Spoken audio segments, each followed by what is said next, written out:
আবু বক্করের সাথে ইসলামের পথে। তোমরা আমার খোকার জন্য দোয়া করো বাবারা। ও ছাড়া যে আমার আর এই দুনিয়াতে কেউ নেই। দুইটা ছেলেকে রেখে ওর বাপটা মরলো অ্যাক্সিডেন্টে, আর বড় ছেলেটাও 2 বছর আগে ডায়রিয়ায় মরে গেল। এখন আমার আব্দুল কাদির ছাড়া যে আপনার কেউ নেই বাবা। হে আল্লাহ, তুমি আমাদের আব্দুল কাদেরকে সুস্থ করে আমাদের মাঝে ফিরিয়ে দাও আল্লাহ। তুমি আমাদের বন্ধুকে ফিরিয়ে দাও আল্লাহ, তুমি আমাদের বন্ধুকে ফিরিয়ে দাও। মা, আসসালামু আলাইকুম। মা। ওয়ালাইকুম আসসালাম। তুমি কি স্কুলের জন্য বের হয়েছো বাবা? জি মা, বাইরে তো প্রচন্ড শীত পড়েছে। আমি কি আমার নতুন শীতের পোশাকটা পরে স্কুলে যাব আজ? হ্যাঁ বাবা, অবশ্যই, না হলে ঠান্ডা লেগে যেতে পারে তোমার। আমার নতুন শীতের জামাটা কোথায় রেখেছো মা? চলো আমি তোমাকে পরিয়ে দিই। মাশাআল্লাহ, নতুন শীতের পোশাকে তোমাকে সুন্দর মানিয়েছে বাবা। আমি বের হচ্ছি তাহলে। আসসালামু আলাইকুম। ওয়ালাইকুম আসসালাম। আম্মাজি স্কুলে যাচ্ছে। বাইরে তো অনেক শীত রে বাপধন, শীতের পোশাকটা পরে বাইরে যাও। মা, আমার তো কোনো শীতের পোশাক নেই। তোমার ভাইয়ারটা পরে যাও বাবা, ও তো আর দুনিয়ায় নেই। আম্মাজি, ওটা তো আমার গায়ে ঠিকঠাক লাগেই না, দেখতে কেমন দেখা যায়। না রে বাবা, ওই শীতের ড্রেসটা পরলে তো আমার আব্দুল কাদেরকে রাজপুত্রর মতো দেখায়। ওইটা আমার অনেক বড় হয় আম্মাজি, পা পর্যন্ত চলে যায় একেবারে। আমি সুন্দর করে ভাঁজ করে পরিয়ে দিব, দেখবে আর বড় হচ্ছে না। আর ওটা কি সুন্দর লাল টকটকে রং, তোমাকে একবারে টুকটুকে সুন্দর দেখাবে। সত্যি আম্মাজি? তাহলে আমাকে ওটাই পরিয়ে দাও, ওটা পরে স্কুলে যাব আমি। আচ্ছা তুমি বসো, আমি নিয়ে আসি।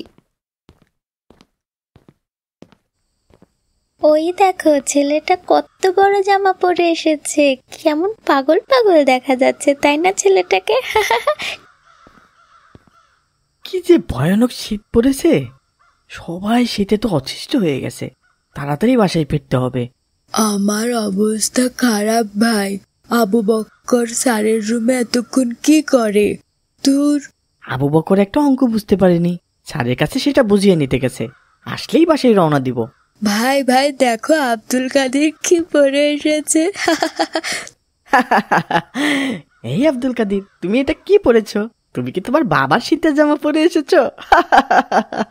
তোমার চেয়ে তোমার শীতের পোশাক বড়। না মানে, আসলে এটা আমার বড় ভাইয়ার ছিল।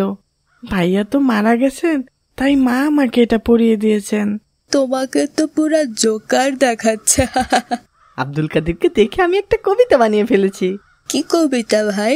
নাম তার আব্দুল কাদের, শীতে হয়েছে কাবু, বিশাল একটা শীতের পোশাক লাগছে জোকার বাবু। সুন্দর না ভাই? একদম, যা হয়েছে না। তার নাম আব্দুল কাদের, শীতে হয়েছে কাবু, বিশাল একটা শীতের পোশাক লাগছে জোকার বাবু। তোমরা আমার বন্ধু হয়ে আমাকে এভাবে অপমান করলে ভাই, আমি অনেক কষ্ট পেয়েছি। যেও না ভাই, যেও না, আমরা এমনি এমনি মজা করেছি। কি হয়েছে ভাই, আব্দুল কাদের চলে যাচ্ছে কেন এভাবে? দেখো না কত বড় শীতের জামা পরে এসেছে আব্দুল কাদের, একেবারে দেখে জোকার লাগছিল, তাই মজা করে একটা কবিতা বানিয়ে ফেলেছি। সেটা শুনে রাগ করে চলে যাচ্ছে।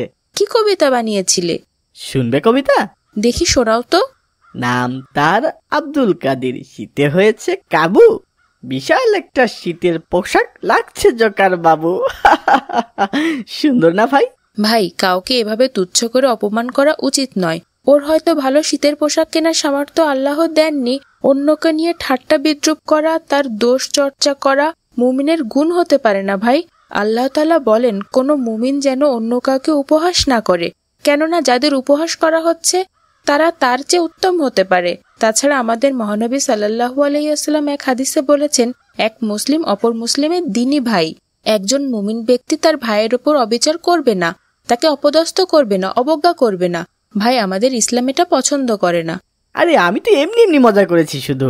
চলো এইবার বাসায় যাই, প্রচন্ড শীত বাইরে, হাত পা শক্ত হয়ে আসছে আমার। ঠিক আছে ভাই। মা, মা তুমি আমাকে মিথ্যা বলেছো। আমার বাপজানের কি হয়েছে, কান্না করছে কেন? আমার রাজপুত্রটা কান্না করলে আমার যে বুকের ভেতরে কষ্ট হয় বাবা। আমি রাজপুত্র না ঘোড়ার ডিম? তুমি আমাকে মিথ্যা বলেছো। আমার শীতের পোশাক দেখে সবাই অনেক হাসাহাসি করেছে, আমাকে লজ্জা দিয়েছে। তুমি আমাকে মিথ্যে বলেছ। আমাকে একটুও রাজপুত্রের মতো দেখাচ্ছে না। মিথ্যা বলিনি বাবা, আমার চোখে তো আমার আব্দুল কাদেরই রাজপুত্র। ওরা হয়তো বুঝতে পারেনি। আমার কাছে টাকা থাকলে আমি আমার বাপজানের জন্য বাজারের সবচেয়ে সুন্দর শীতের জামাটা কিনে দিতাম বাবা। কি করবো রে বাপজান, অভাবের সংসার কত জোড়াতালি দিয়ে যে যাচ্ছে রে বাবা। থাক মা, আমার শীতের জামা লাগবে না। তুমি ভাত দাও, আমার অনেক ক্ষুধা পেয়েছে। ঠিক আছে বাবা, তুমি হাত মুখ ধুয়ে পরিষ্কার হয়ে নাও। আসিফ আজ এশা নামাজে আসেনি ভাই?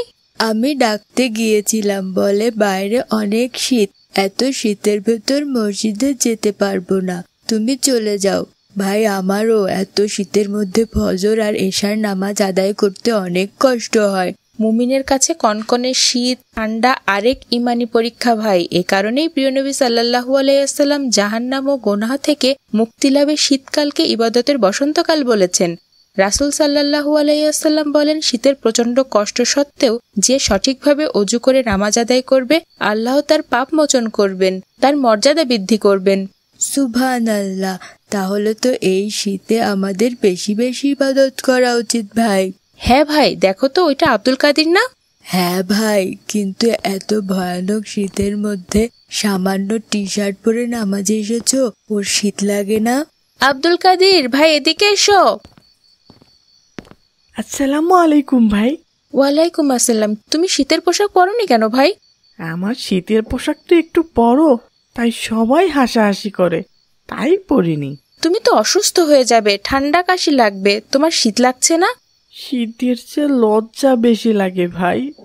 সবাই অনেক হাসি তামাশা করে আমাকে দেখে। তাই বলে এত ভয়ানক শীতের মধ্যে শুধু টি শার্ট পরে বাইরে বের হয়েছো? তাড়াতাড়ি বাসায় চলে যাও ভাই।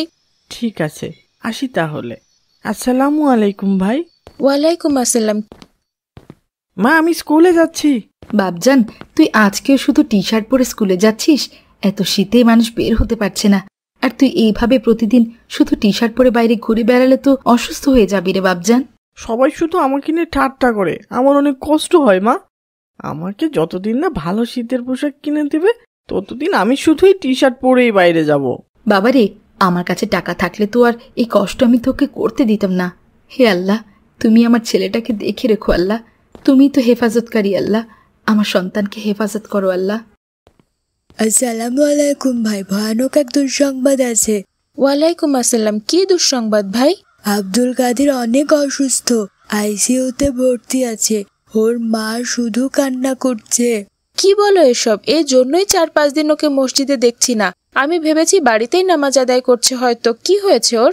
ওর শীতের পোশাক নিয়ে সবাই মজা করত, এই জন্য লজ্জায় শীতের পোশাক না পরেই এই শীতের ভেতরে বাইরে বের হতো। এখন ঠান্ডা লেগে নিউমোনিয়া হয়ে গেছে, অনেক শ্বাসকষ্ট হচ্ছে। হে আল্লাহ, তুমি হেফাজতকারী। ও এখন কোন হাসপাতালে আছে ভাই? সদর হাসপাতালের আইসিইউতে আছে। চলো তাড়াতাড়ি। তোমরা আমার খোকার জন্য দোয়া করো বাবারা। ও ছাড়া যে আমার আর এই দুনিয়াতে কেউ নেই। 2টা ছেলেকে রেখে ওর বাপটা মরলো অ্যাক্সিডেন্টে, আর বড় ছেলেটাও 2 বছর আগে ডায়রিয়ায় মরে গেল। এখন আমার আব্দুল কাদির ছাড়া যে আপনার কেউ নেই বাবা। তোমরা দোয়া করো, তোমরা দোয়া করো। খালাম্মা, ধৈর্য ধরুন, আল্লাহ নিশ্চয়ই আমাদের আব্দুল কাদিরকে সুস্থ করে দেবেন ইনশাল্লাহ। সব ভুল আমাদের। আমরা যদি ওর সাথে মজা না করতাম, ওকে অপমান না করতাম, তাহলে হয়তো ওর এই পরিণতি হতো না। আমাদের অপমান থেকে বাঁচার জন্যই তো আব্দুল কাদের এই কঠিন শীতের মধ্যেও শীতের পোশাক পরেনি। হ্যাঁ ভাই, আমাদের নিজেদের সামান্য মজার জন্য ওকে নিয়ে ঠাট্টা মশকরা করেছি, তুচ্ছ তাচ্ছিল্য করেছি। আমাদের জন্যই আজ আব্দুল কাদির এত ভয়ানক বিপদে পড়েছে ভাই। হে আল্লাহ, তুমি আমাদের আব্দুল কাদেরকে সুস্থ করে আমাদের মাঝে ফিরিয়ে দাও আল্লাহ। তুমি ওকে বাঁচিয়ে দাও আল্লাহ। আর কখনো এভাবে কাউকে বিদ্রুপ করব না, কাউকে নিয়ে ঠাট্টা মশকরা করব না আল্লাহ। তুমি আমাদের বন্ধুকে ফিরিয়ে দাও আল্লাহ, তুমি আমাদের বন্ধুকে ফিরিয়ে দাও। কার্টুন বানিয়ে ঘরে বসে আয় করুন লক্ষ লক্ষ টাকা। যদি আপনার একটি ল্যাপটপ অথবা কম্পিউটার থাকে, তাহলে আপনিও বানাতে পারেন আমাদের মতো মজার মজার কার্টুন গল্প। আমাদের রয়েছে cartoon making zoom live course. এই কোর্সটির মাধ্যমে বানাতে পারেন ইসলামিক গল্প, রূপকথার গল্প, ভূতের গল্প, টুনটুনের গল্প সহ সব ধরনের কার্টুন গল্প। কোর্স ফি জানতে নিচে যে কোনো লিঙ্কে যোগাযোগ করুন। বাবা মায়ের বাধ্য ছেলে অভিযোগ কারণ মজার মজার সব ইসলামিক কার্টুন পেতে আমাদের চ্যানেলটি এখনই সাবস্ক্রাইব করুন আর পাশে থাকা বেল আইকনটি প্রেস করুন।